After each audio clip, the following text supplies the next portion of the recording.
जय श्री कृष्ण भगवान की। चतुर्थोध्याय। श्री कृष्ण भगवान बोले, मैंने इस अविनाशी योग को सूर्य से कहा था। सूर्य ने अपने पुत्र वैवस्वत मनु से कहा और मनु ने अपने पुत्र राजा इक्ष्वाकु से कहा। हे परंतप अर्जुन, इस प्रकार परंपरा से प्राप्त इस योग को राज ऋषियों ने जाना, किंतु उसके बाद यह योग बहुत काल से इस पृथ्वी लोक में लुप्त प्राय हो गया। तो मेरा भक्त और प्रिय सखा है, इसलिए वही यह पुरातन योग आज मैंने तुझको कहा है, क्योंकि यह बड़ा ही उत्तम रहस्य है, अर्थात गुप्त रखने योग्य विषय है। अर्जुन बोले, आपका जन्म तो अर्वाचीन अभी हाल का है और सूर्य का जन्म बहुत पुराना है, अर्थात कल्प के आदि में हो चुका था। तब मैं इस बात को कैसे समझूं कि आप ही ने कल्प के आदि में सूर्य से यह योग कहा था। श्री कृष्ण भगवान बोले, है परंतप अर्जुन, मेरे और तेरे बहुत से जन्म हो चुके हैं, उन सबको तू नहीं जानता, किंतु मैं जानता हूँ। मैं अजन्मा और अविनाशी स्वरूप होते हुए भी तथा समस्त प्राणियों का ईश्वर होते हुए भी अपनी प्रकृति को अधीन करके अपनी योग माया से प्रकट होता हूँ। हे भारत, जब जब धर्म की हानि होती है और अधर्म की वृद्धि होती है, तब तब मैं अपने रूप को रचता हूँ, अर्थात साकार रूप से लोगों के सम्मुख प्रकट होता हूँ। साधु पुरुषों का उद्धार करने के लिए, पाप कर्म करने वालों का विनाश करने के लिए और धर्म की अच्छी तरह से स्थापना करने के लिए मैं युग युग में प्रकट हुआ करता हूँ। हे अर्जुन, मेरे जन्म और कर्म दिव्य अर्थात निर्मल और लौकिक हैं। इस प्रकार जो मनुष्य तत्व से जान लेता है, वह शरीर को त्याग कर फिर जन्म को प्राप्त नहीं होता, किंतु मुझे ही प्राप्त होता है। जय हो श्री कृष्ण भगवान की। पहले भी जिनके राग, भय और क्रोध सर्वथा नष्ट हो गए थे और जो मुझ में अनन्य प्रेम पूर्वक स्थित रहते थे, ऐसे मेरे आश्रित रहने वाले बहुत से भक्त उपयुक्त ज्ञान रूप तप से पवित्र होकर मेरे स्वरूप को प्राप्त हो चुके हैं। श्री कृष्ण भगवान कहते हैं, अर्जुन, जो भक्त मुझे जिस प्रकार भजते हैं, मैं भी उनको उसी प्रकार भजता हूँ, क्योंकि सभी मनुष्य सब प्रकार से मेरे ही मार्ग का अनुसरण करते हैं।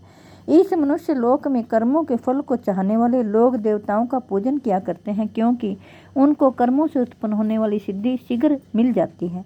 ब्राह्मण, क्षत्रिय, वैश्य और शूद्र, इन 4 वर्णों का समूह गुण और कर्मों के भाग पूर्वक मेरे द्वारा रचा गया है। इस प्रकार उस सृष्टि रचना आदि कर्म का कर्ता होने पर भी मुझे विनाशी परमेश्वर को तो वास्तव में अकर्ता ही जान। कर्मों के फल में मेरी स्पृहा नहीं है, इसलिए मुझे कर्म लिप्त नहीं करते। इस प्रकार जो मुझे तत्व से जान लेता है, वह भी कर्मों से नहीं बंधता। जय हो श्री कृष्ण भगवान की। पूर्व काल में मुमुक्षुओं ने भी इस प्रकार जानकर ही कर्म किए हैं, इसलिए तू भी पूर्वजों द्वारा सदा से किए जाने वाले कर्मों को ही कर। कर्म क्या है और अकर्म क्या है, इस प्रकार इसका निर्णय करने में बुद्धिमान पुरुष भी मोहित हो जाते हैं। इसलिए वह कर्म तत्व मैं तुझे भली भांति समझा कर कहूँगा, जिसे जानकर तू अशुभ से अर्थात कर्म बंधन से मुक्त हो जाएगा। कर्म का स्वरूप भी जानना चाहिए और अकर्म का स्वरूप भी जानना चाहिए तथा विकर्म का स्वरूप भी जानना चाहिए, क्योंकि कर्म की गति गहन है। जो मनुष्य कर्म में अकर्म देखता है और जो अकर्म में कर्म देखता है, वह मनुष्यों में बुद्धिमान है और वह योगी समस्त कर्मों को करने वाला है। जिसके संपूर्ण शास्त्र सम्मत कर्म बिना कामना और संकल्प के होते हैं तथा जिससे के समस्त कर्म ज्ञान रूप अग्नि के द्वारा भस्म हो गए हैं, उस महापुरुष को ज्ञानी जन भी पंडित कहते हैं।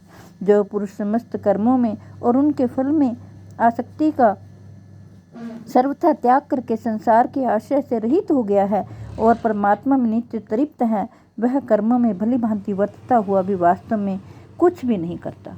जय हो श्री कृष्ण भगवान की। जिसका अंतःकरण और इंद्रियों के सहित शरीर जीता हुआ है और जिसने समस्त भोगों की सामग्री का परित्याग कर दिया है, ऐसा आशा रहित पुरुष केवल शरीर संबंधी कर्म करता हुआ भी पाप को नहीं प्राप्त होता।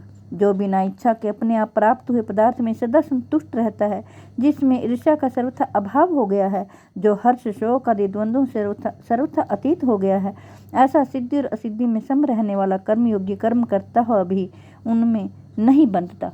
जिसकी आसक्ति सर्वथा नष्ट हो गई है, जो देहाभिमान और ममता से रहित हो गया है, जिसका चित्त निरंतर परमात्मा के ज्ञान में स्थित रहता है, ऐसा केवल यज्ञ संपादन के लिए कर्म करने वाले मनुष्य के संपूर्ण कर्म भली भांति विलीन हो जाते हैं।